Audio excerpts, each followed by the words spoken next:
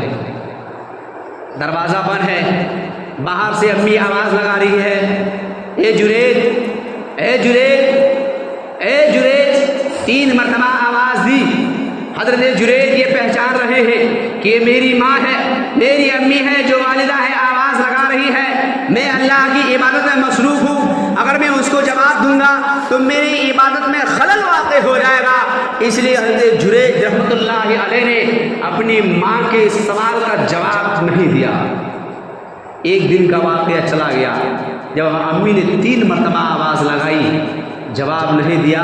اس کی امی واپس گھر لوٹ کر کے آ گئی۔ ایک مسئلہ کی وضاحت یہ دیتا ہوں کہ حالت نماز میں اگر آدمی فرض نماز پڑھ رہا ہو اور ماں باپ مدد کے لیے ایسے حالت میں گہار لگائے کہ سخت ضرورت ہو اس کی، تو فرض نماز توڑنے کی بھی اجازت ہے۔ ہاں، اگر سخت ضرورت نہیں ہے تو جائز نہیں ہے۔ اور اگر نوافل نماز آپ پڑھ رہے ہیں اور اگر آپ کی امی آواز دے رہی ہے یا ماں باپ میں سے کوئی شخص آواز لگا رہے ہیں تو اس کے لیے حکم ہے کہ آپ یا تو قرآن کریم کی آواز کو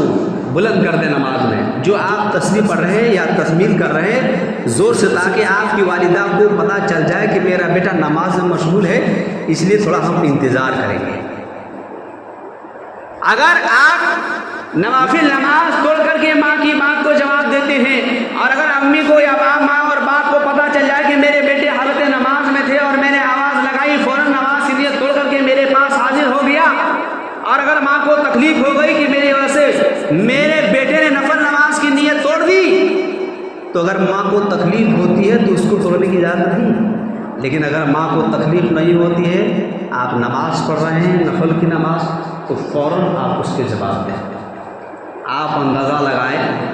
نماز کتنی بڑی عبادت ہے، لیکن مسئلہ لکھا ہے علماء کرام نے، ایسی حالت میں بھی اگر آپ کی والدہ یا ماں باپ میں سے کوئی آواز لگائے تو آپ اس کی سوال کا جواب دیں۔ میرے دوستو، بہرحال میں عرض کر رہا تھا، حالانکہ ایک روایت بھی موجود ہے، لیکن اس روایت میں محدثین کا کلام ہے، محدثین کا کلام ہے،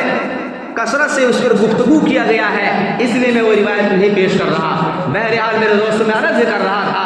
تو دوسرے دن پھر اس کی والدہ پہنچ جاتی ہے اور وہی آواز لگاتے ہیں، یا جریج، یا جریج، یا جریج، 3 آواز لگاتے ہیں اور کوئی جواب نہیں ملتا۔ دوسرے دن بھی اس کی ماں واپس لوٹ آتی ہے، تیسرے دن پھر پہنچ جاتی ہے، وہی آواز لگاتے ہیں، کوئی جواب نہیں ملتا ہے۔ اس کی ماں بددعا دیتی ہے، اللہم لا تمتہ حتی تریہ وجوہ المومسات۔ میرے دوستو، آپ اس واقعات کو ذرا ذہن میں رکھیں۔ اس کی ماں بددعا دیتی ہے، یا اللہ میرے بیٹے کو اس وقت تک موت نہ آ جائے، موت نہ آئے، اللہم لا تمتہ، اس وقت تک اس کو موت نہ آئے، حتی تریہ وجوہ المومسات، جب تک کسی فاحشہ عورت کا سامنا نہ کرے، بدکار عورت کا اس کا سامنا نہ ہو، تب تک کہ اس کی موت نہ آئے۔ ماں نے بددعا دی اور چلی گئی۔ میرے دوستو، ماں باپ کی بددعا کس طرح اولاد کے حق میں اثر کرتی ہے، میرے دوستو یاد رکھیں۔ ایسی عبادت گزار جو رات دن عبادت میں مشغول ہے، لیکن ماں نے بددعا دی ہے، میرے دوستو کچھ دن ہونے کو آتا ہے اور وہی اگل بغل میں ایک اونٹ چرانے والا تھا یا بکری چرانے والا تھا، اور اسی طرح سے ایک نوجوان حسین لڑکی بھی تھی جو اونٹ اور بکری کو چرا رہی تھی، اور ان دونوں کے آپس کے تعلقات سے وہ لڑکی استقرار حمل میں آ گئی، استقرار حمل میں آ گئی، بچے کی ماں مر گئی۔ اب بستی کے اندر شور ہو گیا، اس کی شادی نہیں ہوئی ہے، بن بیاہی لڑکی ہے، نکاح نہیں ہوئی ہے، نکاح نہیں ہوا ہے، آخر یہ بچے کی ماں کیسے ہو گئی؟ اب چرچا ہوا، بچے کو اس عورت نے جنم دیا، اس لڑکی نے جنم دیا، لوگوں میں چرچا ہو گیا۔ چرچا ہونے پر اس لڑکی سے جب پوچھا گیا تو لڑکی نے کیا جواب دیا کہ اس بچے کا باپ فلاں گرجا گھر میں جو حضرت جریج جو رہتا ہے، جو عبادت گزار ہے، اس بچے کا باپ وہ شخص ہے۔ میرے دوستو، اتنا کہنا ہی تھا، سب بستی والے ٹوٹ پڑے، لوگ آئے، اس کے گرجا گھر کو توڑ کر کے نیست و نابود کر دیا، ملیا میٹ کر دیا، مٹی میں ملا دیا اس گرجا گھر کو۔ وہ بار بار پوچھتے رہے، جب شور ہونے لگا نماز کو سرسری اندازہ مکمل کر کے فوراً باہر نکلے، اور جب ملیا میٹ لوگوں نے کر دیا تو انہوں نے ایک بات کہی، اچھا ایک بات آپ لوگ بتائیے، کس جرم میں تم لوگ میرے گھر کو اجاڑ رہے ہو؟ تو جانتے ہیں کیا جواب دیا؟ اے جریج، یہ جو خاتون ہے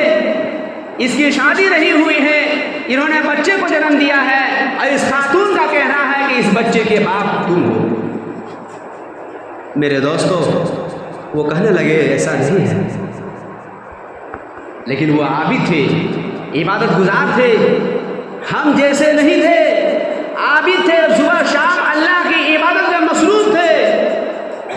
حدیث پاک کے اندر آتا ہے، حضرت جریج رحمۃ اللہ علیہ نے اس بچے کے سر پر ہاتھ پھیرا، دوسری روایت میں آتا ہے اس بچے کے پیٹ پہ ہاتھ پھیرا، ایک دن کا بچہ ہے، اس کے پیٹ پر ہاتھ پھیرتے ہیں حضرت جریج رحمۃ اللہ علیہ، اور یہ آواز لگاتے ہیں، اے بچہ تو صحیح بتا، تیرا باپ کون ہے؟ تیرا باپ کون ہے؟ وہ ایک دن کا بچہ کو اللہ تبارک و تعالی گویائی عطا فرماتا ہے، وہ بچہ جواب دیتا ہے کہ میرا بچہ فلاں چرواہا ہے جو اونٹ چرانے والا ہے۔ لوگوں نے اس کے گھر کو پھر معافی مانگی، اور اس حضرت جریج رحمۃ اللہ علیہ کو وہی مکان کو جس طرح تھا اس طرح بنا دیا، گرجا گھر کو بنا دیا، اس سے معافی مانگی، توبہ استغفار کیا، اور اس چرواہے کو جو ہے میرے عزیز دوستو، تو وہ ماں کی بد دعا کا اثر، ماں نے بد دعا کیا دی تھی، جب تک کہ اس کو میرے بیٹے کو موت نہ آئے، جب تک اس وقت تک جب تک کہ اس کا سامنا کسی فاحشہ عورت کے ساتھ نہ ہو جائے، تو فاحشہ عورت کے ساتھ اس کا سامنا ہوا، ذلت و رسوائی کا سامنا اٹھانا پڑا۔ میرے دوستو، یہ ماں باپ کی بد دعائیں ہیں، ماں باپ کی خدمت سے دعا لے لیجئے۔ اگر آپ کی ماں باپ نے کہہ دیا بیٹا جاؤ، تم ہمیشہ خوش رہو گے، تمہیں کبھی کمی نہیں ہوگی، میں چیلنج کے ساتھ یہ کہتا ہوں، اللہ کے پیغمبر محمد عربی صلی اللہ علیہ وسلم کی زبان رسالت سے نکلے ہوئے کلمات ہے کہ وہ انسان دنیا میں کہیں بھی جائے گا ٹھوکر نہیں کھائے گا، ناکام نہیں ہوگا، ہر مشکلات میں وہ انسان کامیاب ہوتا چلا جائے گا، لیکن جس کے ماں باپ نے اولاد کو بد دعا دے دی ہے، اس کا کام منزل سامنے ہوتے ہوئے بھی دور دکھائی دے گا اور کامیاب نہیں ہو سکتا ہے۔ میرے دوستو، تو دوسری بات یہ کہ ماں باپ کے ساتھ اچھا سلوک کریں، ماں باپ کے ساتھ اچھا سلوک کرے، جس کو اللہ نے قرآن مقدس میں کہا، تین باتوں کا ذکر کیا ہے جو حرام قرار دیا ہے۔ پہلی بات اللہ کے ساتھ کسی دوسرے کو شریک ٹھہرانا، دوسری بات ماں باپ کی نافرمانی کرنا، تیسری بات جو کہا میرے دوستو، اللہ تبارک و تعالیٰ ارشاد فرماتا ہے وَلَا تَقْتُلُوا أَوْلَادَكُم مِّنْ إِمْلَاقٍ نَحْنُ نَرْزُقُكُمْ وَإِيَّاهُمْ۔ اللہ تبارک و تعالیٰ ارشاد فرماتا ہے کہ تم اولادوں کو قتل مت کرو غربت و افلاس کی وجہ سے، تنگ دستی کی وجہ سے۔ آج اگر کسی کے 2 بچہ ہو گیا، وہ سمجھنے لگتا ہے بس 2 کافی ہے، تیسری کی ضرورت نہیں ہے۔ آج کی مہنگائی میں ان 2 بچوں کا پرورش کرنا ہمارے لیے بڑا مشکل ہو رہا ہے، اور بچے اگر ہو جائیں گے تو ان کو کہاں سے ہم انتظام کریں گے؟ دوستو، یہ سوچ آپ کی غلط ہے۔ اللہ خود ارشاد فرماتا ہے نحن نرزقکم وإیاہم، ہم تمہیں بھی رزق مقدر عطا کرتا ہوں اور تمہاری اولاد کو بھی میں رزق مقدر عطا کرتا ہوں۔ تمہاری کیا مجال ہے کہ تم کسی کی پرورش کر دو؟ تمہاری کیا اوقات ہے کہ تم کسی انسان کو 1 گھونٹ پانی پلا دو؟ تمہاری کیا مجال ہے کسی انسان کو تم 1 جوڑا کپڑے پہنا دو؟ تمہاری کیا مجال ہے کسی کو 1 وقت کا کھانا کھلا دو؟ ارے یہ تو اللہ رب العالمین کا حکم ہے، یہ اللہ رب العالمین کا نظام ہے۔ کسی شاعر نے کہا ہے کہ حیران مہمان سے کھانا اپنا کھا رہا ہے تیرے دسترخوان سے۔ تو میرے دوستو یہ دنیا کا نظام بنا ہوا ہے، انسان اس وقت تک نہیں مر سکتا جب تک اپنے مقدر کی روزی نہیں کھائے گا۔ میرے دوستو یہ سوچ رکھنے والے جو اولاد کو قتل کر رہے ہیں، ماں کی کوکھ سے بچوں کو اجاڑ رہے ہیں، 3 مہینہ 4 مہینے کے بچوں کو دوائی کے ذریعے سے ختم کرنے والے، سنیے ہندوستان کا واقعہ ہے، ایک ہندوستان کا واقعہ میں بتاتا چلو۔ ایک خاتون کا یہی معاملہ تھا، اس کا میاں بیوی کے درمیان یہی معاملہ تھا۔ جب اس کا انتقال ہو گیا تو کچھ دن کے بعد قبر میں شور کی آواز آنے لگی، بڑا ہی شور ہوتا تھا۔ لوگوں نے قبر کھول کر کے دیکھا، اس کے شوہر بھی سامنے گئے، تو اس خاتون نے جو قبر میں انتقال کر گئی تھی اپنے شوہر کو گریبان جیسے جھانک رہی تھی، قبر میں اب جھانک رہے تھے، شوہر کے گریبان میں ہاتھ ڈالی اور اس کو قبر کے اندر کھینچ کر کے لے گئی زندہ۔ جب زندہ کھینچ کر کے لے گئی تو وہ کیا دیکھتے ہیں وہاں پر کہ اتنے موٹے موٹے چھوٹے چھوٹے چوہے کی شکل میں، اس سے بڑے بڑے چھوٹے چھوٹے جو ہے وہ جانور کی شکل میں بنے ہوئے ہیں، اور وہ اس عورت کو، اس خاتون کو قبر کے اندر نوچ رہے ہیں، اور وہ شوہر، وہ شخص، وہ خاتون کہتی ہے یہ وہ منظر ہے، یہ وہ سزا ہے جو ہم دنیا کے اندر 4-5 مہینے میں، 3-4 مہینے میں، 8 مہینے تک کے ایسے جن لوگوں نے اپنے بچوں کو ماں کے کوکھ میں اجاڑا ہے، یہ اس کا پرینام ہے۔ میرے دوستو آج جو شخص دنیا کے اندر اپنے بچوں کو قتل کر رہے ہیں، کل قیامت میں سوال کیا جائے گا بِأَيِّ ذَنبٍ قُتِلَتْ، آپ نے کس جرم میں مجھے قتل کیا تھا؟ جب کل قیامت کا دن ہوگا، حشر کے میدان قائم ہوگا، اور ہر انسان نفسی نفسی کے عالم میں ہوں گے، یہ چھوٹے چھوٹے بچے جن کو آج لوگوں نے یہ سمجھتے ہیں کہ انہیں وہ بچہ تو بول نہیں سکتا ہے، کل قیامت چاہے 4 مہینہ کا ہو یا 5 مہینہ کا ہو یا 6-7 مہینہ کا ہو، جن جن بچوں کو لوگوں نے تنقید کیا ہوگا، ان بچوں کو اللہ تبارک و تعالیٰ گویائی عطا فرمائے گا، وہی بچہ سوال کرے گا۔ قرآن مقدس میں ہے بِأَيِّ ذَنبٍ قُتِلَتْ، مجھے کس جرم میں قتل کیا گیا تھا؟ پروردگار عالم، میں اس میں اپنے ماں کے، یہ میری ماں ہے، میں اس کی کوکھ میں تھا، آج مجھے ماں سے جواب چاہیے، مجھے دنیا میں آنے سے کیوں روکا تھا؟ مجھے دنیا میں آنے سے کیوں روکا تھا؟ میری زندگی اس نے کیوں چھین لی تھی؟ میرے دوستو اس کا کوئی جواب نہیں بن پائے گا۔ ضرورت اس بات کی ہے میرے دوستو، آج کا معاشرہ، آج کا سماج، آئے دن یہ خبریں آتی ہے کہ فلاں شخص کے ساتھ ایسا معاملہ ہوا ہے۔ یاد رکھے یہ روزی انسان اپنے سے نہیں بلکہ اللہ تبارک و تعالیٰ جس کو عطا فرماتا ہے، آپ کی بھی نصیب کو اللہ دیتا ہے۔ اگر اللہ نے آپ کی اولاد دی ہے، اس کے نصیب کو بھی اللہ تبارک و تعالیٰ آپ کو ہی ملے گا۔ بات لمبی ہو جائے گی،